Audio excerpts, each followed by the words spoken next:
ನೃತ್ಯವು ಶಕ್ತಿ ಮತ್ತು ಶೌರ್ಯವನ್ನು ಪ್ರದರ್ಶಿಸುವ ನೃತ್ಯವಾಗಿದೆ. ಇದು ಪ್ರೇಕ್ಷಕರಿಗೆ ರೋಮಾಂಚನವನ್ನು ನೀಡುವ ಒಂದು ನೃತ್ಯವಾಗಿದೆ. ಇಲ್ಲಿ ನೃತ್ಯವನ್ನ ಮಾಡಿರ್ತಕ್ಕಂಥವರು ಅನನ್ಯ ವಿದ್ಯಾಪೀಠದ ಬಾಲಕಿಯರು, ವಾದ್ಯ ಸಂಯೋಜನೆ ಬಾಲಕರು.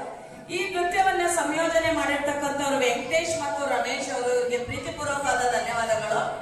ಈ ಅನನ್ಯ ವಿದ್ಯಾಸಂಸ್ಥೆಯ ಶಿಕ್ಷಕರು ಹಾಗೂ ಸಂಸ್ಥಾಪಕರಾಗಿರ್ತಕ್ಕಂಥ ಗಿರೀಶ್ ಅವ್ರಿಗೂ ಕೂಡ ಪ್ರೀತಿಪೂರ್ವಕವಾದ ಧನ್ಯವಾದಗಳನ್ನ ಅರ್ಪಿಸ್ತಾ ಇದ್ದೇನೆ.